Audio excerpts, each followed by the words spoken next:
আজকে আমরা যে টপিকটা নিয়ে আলোচনা করব সেটা হচ্ছে মোরাল ডেভেলপমেন্ট। এই মোরাল ডেভেলপমেন্টের দুটো ভিডিও থাকবে। প্রথম পার্টটাতে থাকবে হচ্ছে মোরাল ডেভেলপমেন্ট কি, পেঁয়াজে মোরাল ডেভেলপমেন্ট সম্পর্কে কি বলেছে। আর দ্বিতীয় পার্টটাতে থাকবে হচ্ছে লরেন্স কোলবার্গের মোরাল ডেভেলপমেন্ট থিওরি। তাহলে এই মোরাল যে কথাটা আছে সেই মোরাল কথাটা এসছে ল্যাটিন শব্দ মোর্স থেকে, যার অর্থ হচ্ছে ম্যানার্স। ম্যানার্স বলতে বাংলাতে বোঝায় আচার আচরণ, আর কাস্টম হচ্ছে রীতিনীতি। এরপর মোরাল ডেভেলপমেন্টের এই মোরাল শব্দটার মানে হচ্ছে কোনটা ঠিক আর কোনটা ভুল, সেটা যে বোধ, সেটাই হচ্ছে মোরাল ডেভেলপমেন্ট। এখানে দেখুন আমি লিখেছি সহজ ভাষাতে মোরাল ডেভেলপমেন্ট বলতে কোনটা ঠিক আর কোনটা ভুল সেই সম্পর্কে আমাদের বোধকে বোঝায়। এবার মোরাল ডেভেলপমেন্টের তিনটে অংশ। প্রথম অংশটা হচ্ছে মোরাল বিহেভিয়ার, দ্বিতীয়টা হচ্ছে মোরাল রিজনিং, আর হচ্ছে মোরাল জাজমেন্ট।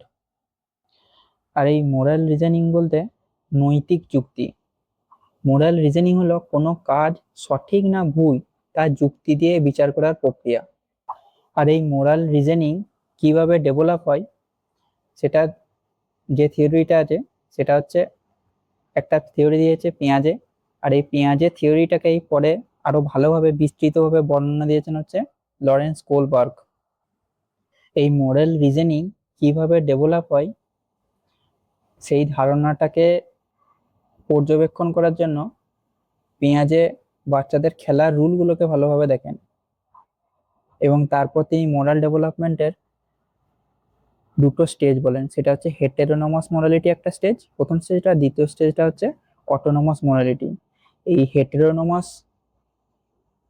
মোরালিটি যে স্টেজটা, সেই স্টেজটাতে বাচ্চারা মনে করে যে কোনো এক্সটার্নাল অথরিটি সমস্ত রুল আগের থেকেই ডিফাইন করে দিয়েছে, এবং এই রুলগুলো হচ্ছে ফিক্সড।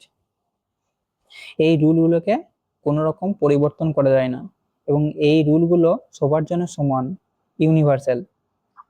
দ্বিতীয় স্টেজটা হচ্ছে অটোনমাস মোরালিটি। এই স্টেজে যখন বাচ্চারা পৌঁছায় তখন তারা বুঝতে পারে যে এই নিয়মগুলোকে পরিবর্তন করা সম্ভব, এই রুলগুলো রিজিড নয়। যদি কোনো রুল সবার উপকারে না আসে তাহলে সেটাকে সবাই মিলে আলোচনার মাধ্যমে তা পরিবর্তন করা যেতে পারে। এটাই হচ্ছে কমন কনসেনসাস।